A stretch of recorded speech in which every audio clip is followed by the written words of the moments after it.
Welcome back. Talking more RV sales process. Today we're talking about overcoming the objection because we're going to get objections all the way throughout our RV sales process. So we might as well learn how to overcome these objections because if we can't overcome objections, we're never actually going to get to the close.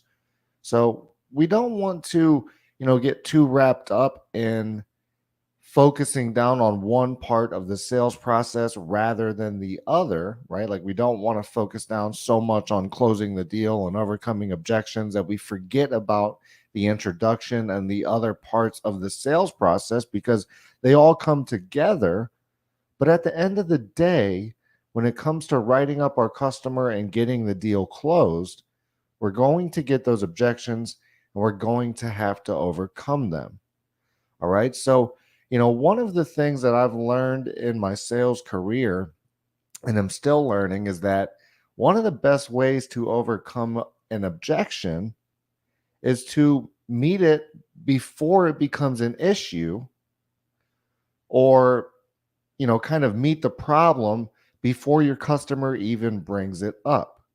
Because what we know in RV sales is that we're going to get objections, and a lot of the time they're very similar. Whether it's from customer A, B, or C, we're hearing some of the same objections, right? Not right time to buy, not buying for 10 years. We want to think about it. We didn't come to buy today. Whatever objections we're getting, we tend to get the same objections through the different customers. Maybe there's 5 to 10 objections that we tend to hear on a regular basis. So, what we can learn how to do is to meet those objections before they even become an issue. Okay, so how we do that is also in the introduction. So, one of the best ways to overcome objections is to have an introduction that lays out your sales process as well as your intentions.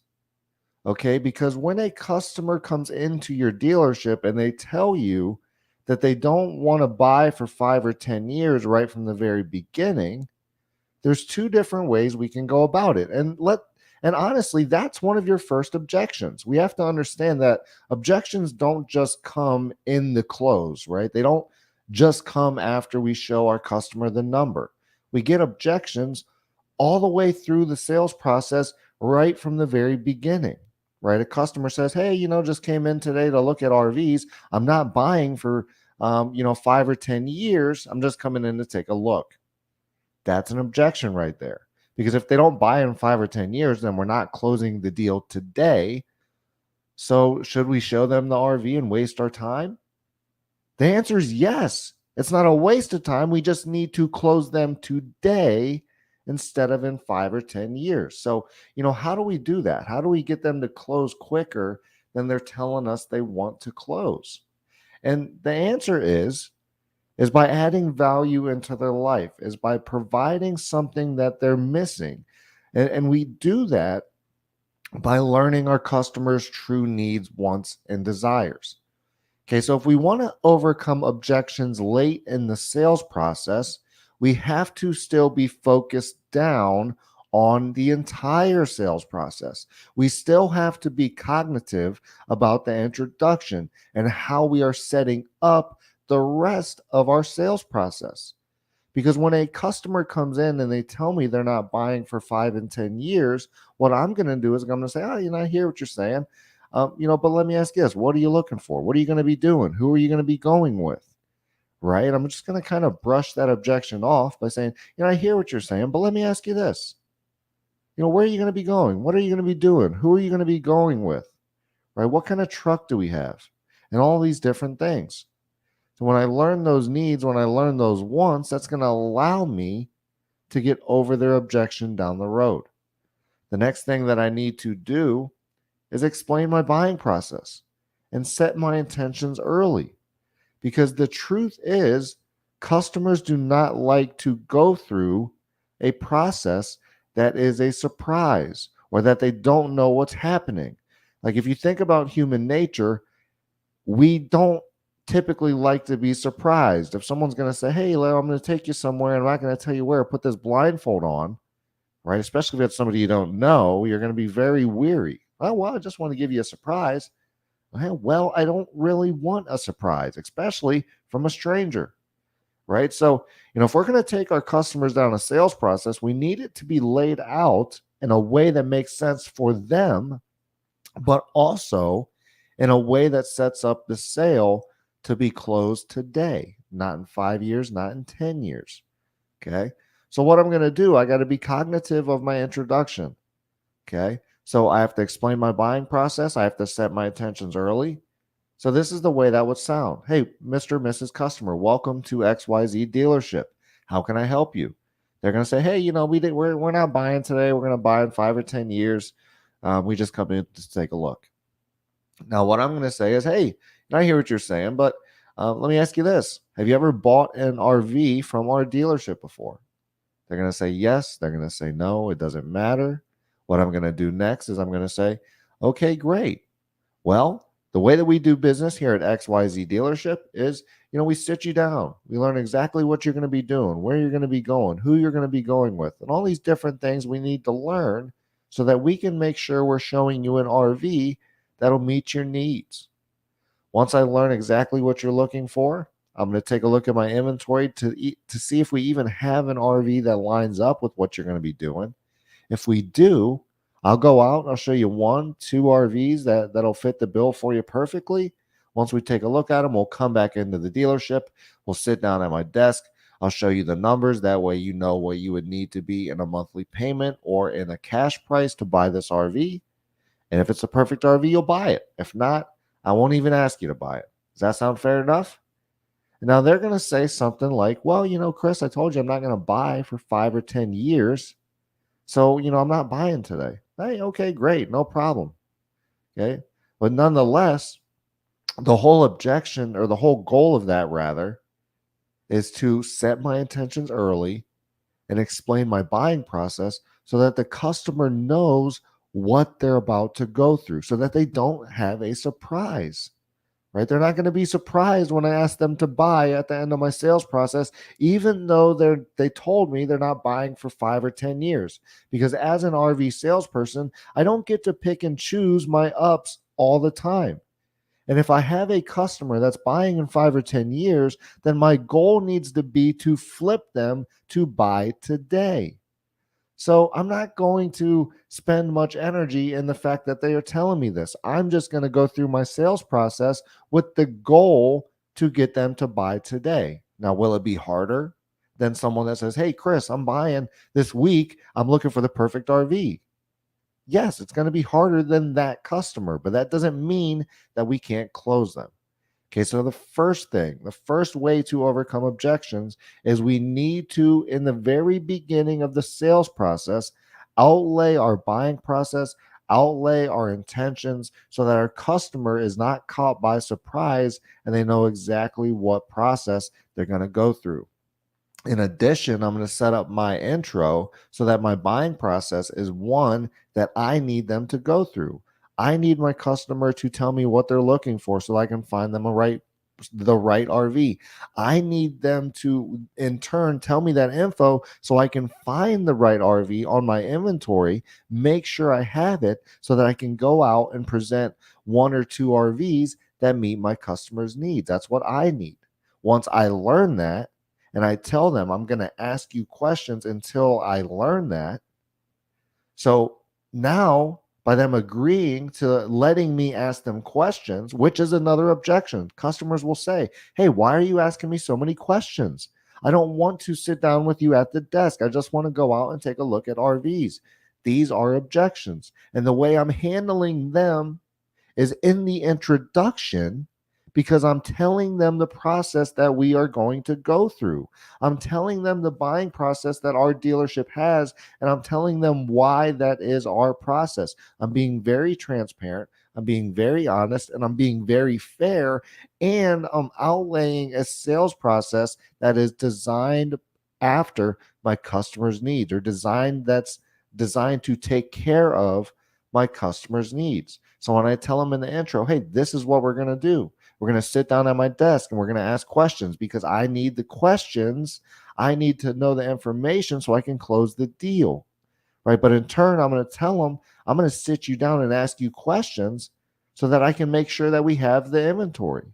Because if we don't have the inventory, why would I waste your time and show you RVs? So in turn, I'm doing it for them, but I'm also doing it for myself, right? I'm overcoming the objection of my customer not wanting to be in the interview and qualify in the interview. And I'm getting them to agree to it in the interview. And once they agree to going through it, it will no longer be an objection. They're not going to say, no, I won't sit at your desk and answer your questions because they agreed to in the introduction. They're not going to say, no, I don't want to go take a look at numbers because they agreed to look at them in the introduction. So you have to understand the introduction is strong in overcoming objections because it outlays the whole sales process. And if you can get the objections to a minimal throughout your sales process, you're going to have a better chance to close the deal. Right. So I tell them again in my intro, this is what we're going to do. Sit down, ask you questions so that I can get their agreements on the interview and qualify. Once I interview and qualify you and I learn everything I need, I'm going to look at my inventory, make sure we have it. I'm going to go out to the inventory. We'll take a look at 1 or 2 RVs. Now I'm getting them to agree to me demoing them an RV. Once we take a look at that RV, we're going to come back in, sit down at my desk, take a look at the numbers. That way, you know what you'll need to pay cash or in a monthly payment for this RV. So now I'm getting them to agree to come back to my desk and listen to the numbers. And then what I say is jokingly, and if it's the perfect RV, you'll buy it. If it's not the perfect RV, I won't even ask you to buy it. Does that sound fair enough? And then when they say, yeah, Chris, that sounds fair. Well, I just overcame the objection of not wanting to go through the sales process, not wanting to be asked questions, not wanting to see the numbers because I'm not buying for 5 or 10 years, right? I got rid of all those objections in the first 1 to 2 minutes of my sales process because I overcame the objections before they got there. So that's very important. And overcoming objections is setting it up from the intro so that you have a clear path to a close, to getting to the numbers and to getting where you need to go. The next part of it is this little word track that I love to use. I hear what you're saying, but let me ask you this, right? That's the only word track you'll need to overcome an objection. I hear what you're saying, but let me ask you this. I hear what you're saying, but let me ask you this, right? A customer, hey, I'm not buying for 5 or 10 years. So, I just want to walk the RV. Well, I hear what you're saying, but let me ask you this. How come you don't want to just sit down with me? Tell me what you're going to be doing in 5 or 10 years. That way I can learn exactly what you're going to be doing so I can show you RVs that'll meet your needs. Whether it be today or in 5 years, you're still going to need to know this information. So it will give you the information you need to make an educated purchase, whether it be today or in 5 years. Does that sound fair enough? Right? So now I hear what you're saying, but let me ask you this. Boom. Does that sound fair enough? Then when they say, yes, that sounds fair, I overcame the objection. And what I'm going to do is I'm always going to give back a process or a solution kind of that shows them why I'm looking after their needs, their wants, their desires, right? I'm not buying in 5 or 10 years. Well, I hear what you're saying, but you need this information today so that you can make an educated decision for either today or 5 or 10 years from now. So let me show you this because it's going to benefit you whether it be today or in 5 years, right? So you see how I'm outlaying it towards my customers' needs. So we're using, I hear what you're saying. Let me ask you this to overcome objections. We are overcoming objections in the introduction before they even become objections. And then the next part of it is we need to go back to our customers' emotions. So, getting to our customers' emotions, going past surface level, asking, who, what, when, where, why, and how questions. So we have the information we need so that we can close the deal and so that we can loop back to their emotions. That is the other part of overcoming an objection. And that all comes with how well we interview and qualify. How deep are we digging with our customers in the interview and qualify? How deep past surface level are we able to go? Right? When we ask them, hey, I'm not, buying for 5 or 10 years, so we don't want to really buy any RVs. We just want to go take a look. And I say something like, well, I hear what you're saying, but let me ask you this. What are you going to be doing when you do start traveling? Well, what we plan on doing is we plan on going to campgrounds. We plan on going to all the national parks in the United States and this, that, and the other thing. Okay, who's all going to be going with you? Oh, it's going to be me and my wife. That's why we're here looking today at different RVs, even though we're not, buying one for 5 or 10 years. We wanted to come take a look and kind of see, what might make sense for us. Right. So now we know who's going, we know where they're going, we know what they're going to be doing. Are we going to say, what are you going to be doing when you guys are out there? Well, hey, me and my wife, we love to hike. She loves the outdoors. I love the outdoors. So we go out there, we hike the hills, we look at the trees. We want to go see the Grand Canyon. We want to see the redwoods in, California and the sequoia trees. And then, we do like the beach as well. So in the summer months, we like to go see different random beaches. So, we just like to travel together. Right. How often are you guys traveling now? Might be a good question. Oh, well, we don't really get to travel much, right? We work 40, 80 hours a week together. So, some we get 2 days a week off, blah, blah, blah. So, we don't get to travel much. And that's why we're not buying for 5 or 10 years because, we're just trying to figure it out for the future. Right. And we just keep digging in, asking who, what, when, where, why, and how questions, really learning, what's the first place you guys are going to go to when you start traveling? Oh, we really talked about going to Yellowstone or, this place or the other place or blah, blah, blah. And then once we start to learn our customer and we have information that we can fall back on, we have emotions that we've learned about our customers' needs, wants, and desires. That's what we're going to close towards. Right. So we get them to the close and, we say, hey, well, it seems like the perfect RV for you and your wife to start traveling. Buy it today. Boom. Well, we slide them the purchase agreement. We write the numbers up, sign right here. And then they're going to say, hey, Chris, I don't want to buy it today. We told you we're not going to buy for 5 or 10 years. So, we just come in to take a look. We appreciate your time. I hear what you're saying, but let me ask you this. You and your wife, you told me you guys don't get to travel that much, but you really love to travel. You get a couple days a week, a month where you'll be able to do something. How come you don't just buy an RV today so that in the few hours that you actually do get to spend together, you get to travel and start doing some of these things that you've always wanted to do with her? How come you want to keep torturing you and your wife without traveling? You work 50 to 80 hours a week. You guys deserve to travel. Buy this RV today, start traveling, and stop putting off this dream. Sign right here. Boom. Right. So now what I'm doing is I'm going back to my customers' emotions. I'm tying their emotions to the close and saying, how come you want to keep torturing yourself? How come you don't want to better your life? How come you don't want to add this value of traveling and camping and living out, the time that you have off with your wife? And he might say something, or she might say something like, well, I hear what you're saying, but, we're still not buying for 5 or 10 years. We feel like we don't have the time to travel because we work so much. And, in 5 or 10 years, things might change. Oh, I hear what you're saying. Let me ask you this. What's going to change in 5 or 10 years? We're not going to retire in 5 or 10 years. So you're still going to be working. You're still going to be having the same, obligations. So what's going to change? That'll be different. If you put it off for another 5 or 10 years, you could be wasting your time. What happens if you never make it there and you never get to travel and you just waste your life in work and doing things you don't want to do?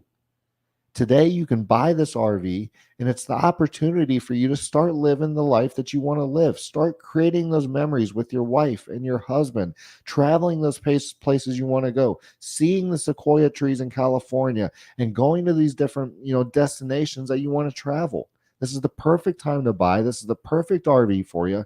And I know that you don't want to buy for 5 or 10 years, but stop torturing yourself. Stop wasting your time. Stop putting off memories with your loved ones, because at the end of the day, those are the priceless things that we'll remember and we'll hold on to for a lifetime. Sign right here. So, boom, I'm going right back to the emotions and I'm going right back to their issues, their problems. And I'm saying, hey, listen, this is how we're going to add value to your life. This is what you want to do. Buy the RV today. No, Chris, I don't want to buy the RV. And I hear what you're saying, but let me ask you this. How come you want to keep putting it off? Well, Chris, it's not the right time. Well, I hear what you're saying, but let me ask you this. How come it's not the right time? Well, Chris, and boom, I keep going into that. Well, I hear what you're saying, but let me ask you this. How come you don't want to keep living? How come you don't want to create these priceless memories with your wife, with your loved ones? Because these are the things that customers will close on. Customers don't care about your power tongue jack. Customers don't care about the $500 they're going to save on your price. Customers don't care about most of these things. What they care about is adding value into their life and getting an RV that'll meet their needs. If you're able to do that as a salesperson, you can close the deal with any customer at any given time. If you can't, it's going to be hard for you to close. If you like to read, go grab the book Sell More, Live More Sales Training. You can get it on Amazon. You can get it on Barnes and Noble. That'll take you through the sales process and help you learn different ways to get through the sales process. It talks about the interview and qualify and looping back and all of the different things that we talk about here in these videos so that you can close more deals. If your dealership or business needs more customer leads or you need sales training, that's what we do here at IMR. So give me a call directly. 330-703-3930. Again, 330-703-3930. I'd love to help your dealership or business grow. That way you can start closing more deals and helping more customers add value to their life. If you're an individual RV salesperson and you want to get sales training, RV sales training, you can do it right at our website, Sell More, Live More Sales Training. I'll put the link in here for you, and you can get the RV sales training program directly online. So you can learn online. You can sign up for the program, learn whenever you want. It's audio, it's video, so you don't have to read. So if you're in RV sales and you want to get into the RV sales training course, go to sellmorelivemore.net, sign up for that program. I'm also dropping the link here in the chat. There's the chat link. So go sign up for that program, sellmorelivemore.net. It's only $9.97 a month roughly, or $100 for the whole program. So go sign up for that program. You can start your individual RV sales training right there online at sellmorelivemore.net. But again, if you're a dealership or you're a business and you need more business or you need more customer leads, maybe you need sales training, give me a call directly, 330-703-3930. Again, 330-703-3930. Or grab the book, Sell More, Live More Sales Training, on Amazon, on Barnes and Noble. Go grab that book. That way you can get better at the sales process. But I appreciate everybody that's been here. We're going to be talking about RV sales process and the sales process in general all year long. So if you haven't connected with me on LinkedIn yet, hop over to LinkedIn, send me that connection request. If you haven't given us a like on Facebook or subscribe to our YouTube channel, hop over to Facebook, hop over to YouTube, type in Infinite Media Resources, hit that like button, hit that subscribe button. That way you can be here for all the different content that we put out in terms of sales and marketing. So hopefully when we go back to our dealerships this week, we're able to close some more deals. Let's make sure we're overcoming those objections. Remember that, word track there. Yeah, I hear what you're saying, but let me ask you this. I hear what you're saying, but let me ask you this. And also remember, get your introduction dialed up so that we can outlay our sales process so that we can get more customers through our process. I'll see you on the next one.